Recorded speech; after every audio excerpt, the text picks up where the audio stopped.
Eles chegaram a ser 9 e agora restam apenas 3 para manter o legado. Começaram com o ska, não posso mais viver assim ao seu ladinho, por isso flertaram com o punk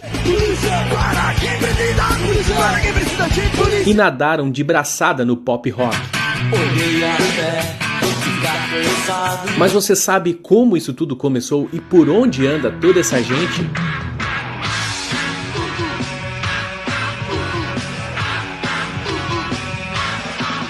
Uma molecada que estudava no Colégio Equipe nos anos 70, lá em São Paulo, ficou totalmente encantada quando assistiu no pátio da escola Alceu Valença, Gilberto Gil e também bandas como Novos Baianos. Começaram a participar de diversas bandas diferentes, por exemplo, o Trio Mamão e as Mamonettes e a banda Sossega Leão. Mas no começo dos anos 80 eles queriam uma banda própria. Primeiro o nome era Titãs do Iê Iê.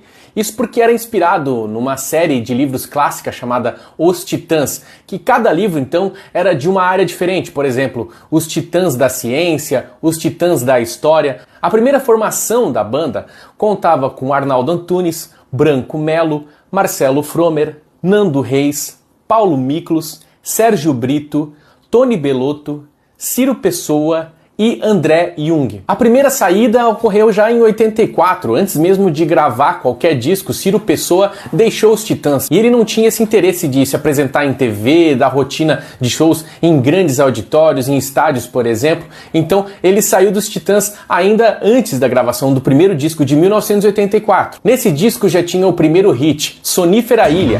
Sonífera Ilha, descansa meus olhos.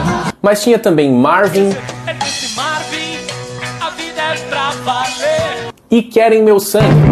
Querem meu corpo, só se eu tiver morto. Também em 1984, a segunda saída, André Jung sai e chega Charles Gavan, que seria então o baterista dos Titãs por muitos anos. Em 85, o disco Televisão não foi tão bem. Teve a produção de Lulu Santos e pelo menos algumas pérolas que depois acabaram se tornando clássicos em outras versões dos Titãs, como por exemplo a própria Televisão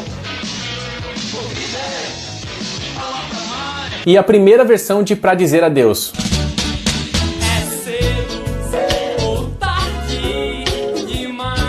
Em 1986 ocorre uma ruptura na sonoridade dos Titãs, contando com um produtor que mudaria e colocaria os Titãs em uma outra prateleira, Liminha, ex-Mutantes. Nesse disco eles fazem várias críticas a estruturas da sociedade, como por exemplo, família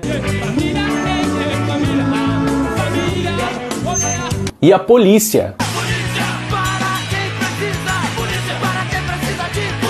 Além de outras críticas, como em Homem Primata.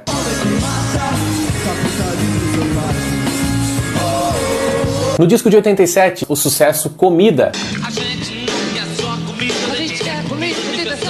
E em 1989, mais um disco que novamente muda a sonoridade dos Titãs com grandes sucessos, como por exemplo Flores, Há flores por todos os lados. E Miséria.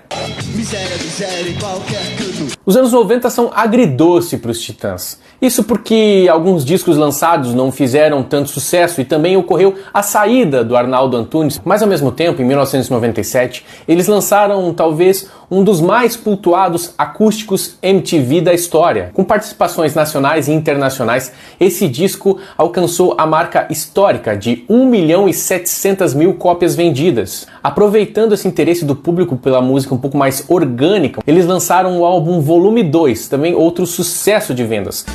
É preciso saber viver. No começo dos anos 2000, tudo corria bem com os Titãs. Eles se preparavam para a gravação de um novo álbum. Devia ter amado mais, ter chorado mais.